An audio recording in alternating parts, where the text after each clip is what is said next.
Hello everyone. I hope you are doing well.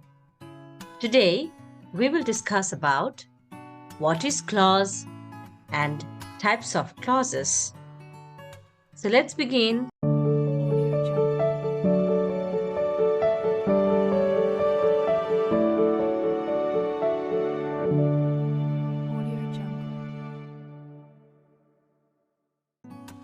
A clause is a part of sentence that includes at least one subject and one verb. What does that mean?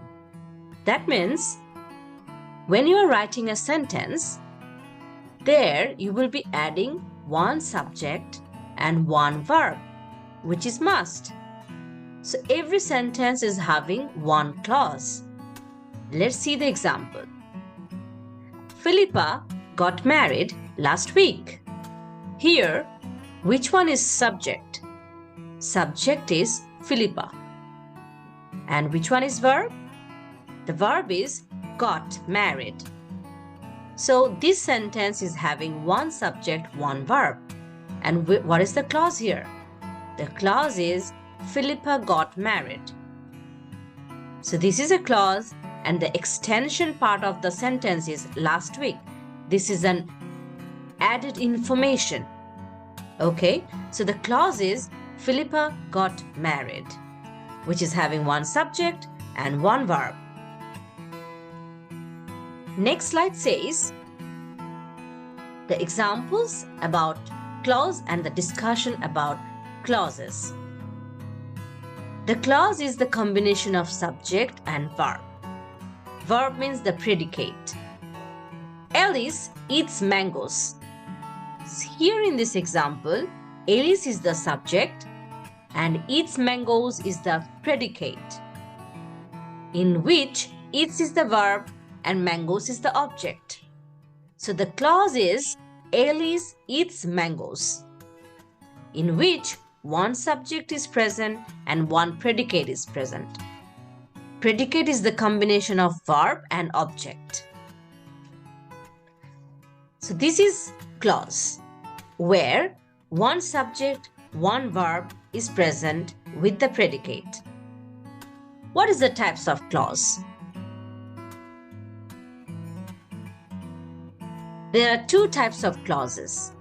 They are 1. Independent or main clause, dependent or subordinate clause.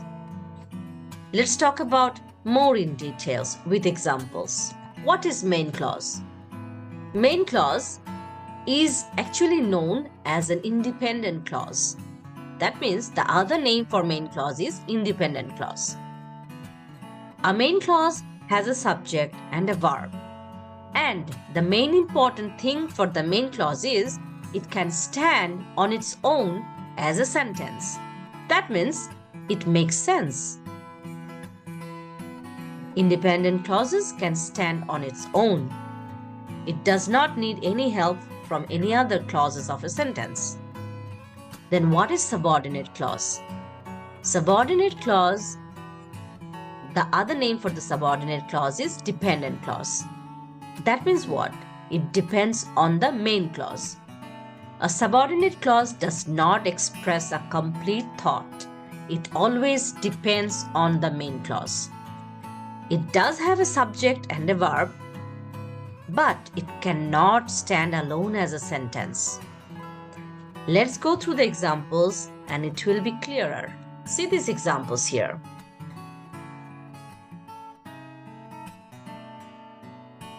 Here, if you see, I like bananas. I like bananas is the main clause, and we have a connector here which is and I like grapes, this is another main clause. So two main clauses are I like bananas and I like grapes. These two main clauses are connected by using and. These are main clause because I like bananas, it has one subject, one verb and one object, and I like grapes is another main clause because it has one subject, one verb and both of them make senses when they are standing alone. Next example says, after she picks me up, Mom is taking me to buy shoes. See here, after she picks me up, this yellow portion doesn't make any sense if you are saying it alone. For example, after she picks me up, that does not make any sense. When you are adding, Mom is taking me to buy shoes, that time it is making sense. That means without this main clause, this subordinate clause does not make any sense. Main clause, if you look at the main clause, Mom is taking me to buy shoes, that makes sense when you are saying it alone. For example, you just came and said, Mom is taking me to buy shoes. So it makes sense. I understand that your mom is taking you to buy shoes. But if you are saying subordinate clause alone, it does not make any sense. But when you are saying it together, that time only it makes sense. So that means subordinate clause cannot stand alone, but the main clause can stand alone. See the third example. I first met her in Paris, where I lived as a small child. All of a sudden, I'm just saying where I lived as a small child. Does it make any sense? No, that doesn't, because that's a subordinate clause. But if I say I first met her in Paris, that makes sense. That means you are understanding that person met that lady in Paris.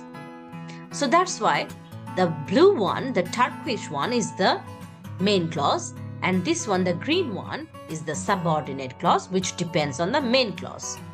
So now we can understand that main clauses can stand alone, but the subordinate clauses cannot stand alone.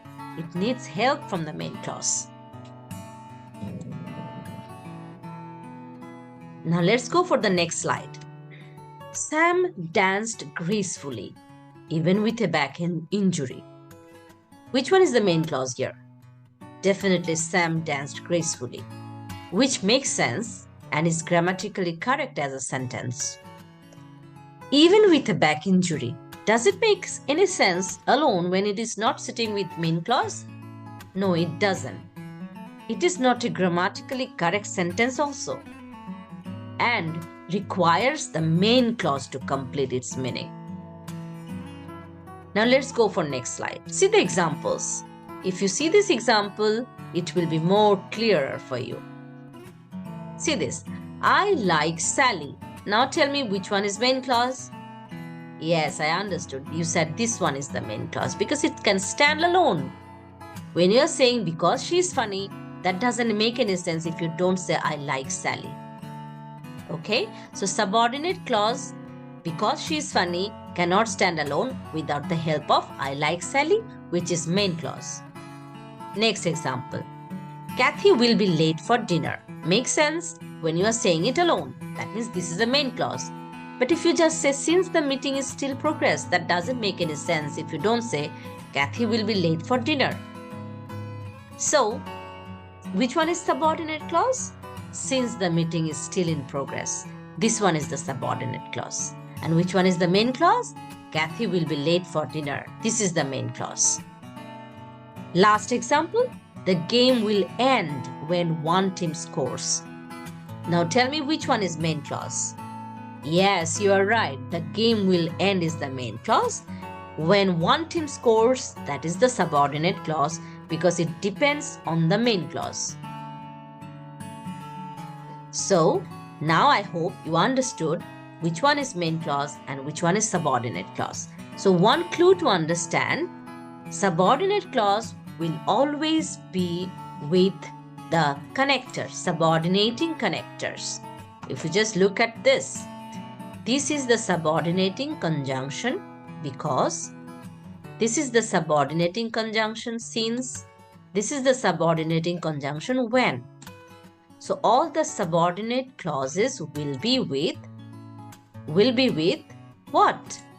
Subordinating conjunction. You just need to remember. This is a very easy way to understand. I hope it is clear. Now let's see the review what we learned today. We learned clause, is a group of words with its own subject and verb. That means clause is having one subject, one verb in it. We learned two basic types of clauses. Independent clause, which has a subject and a verb and can stand by itself alone as a complete sentence. And the second one is subordinate clause or dependent. Subordinate clause has a subject and a verb but cannot stand by itself as a complete sentence. We understood it already. That means subordinate clause always needs help from the main clause to make sense. The last example, I took a bath. I took a bath after eating dinner. I took a bath is the main clause here. After eating dinner is the subordinate clause. So after eating dinner depends on the main clause, which is I took a bath. Okay, so that's all. Thank you for joining. Thanks for watching. So please subscribe to get more videos and click the bell icon for notification of all updates. Thanks for watching.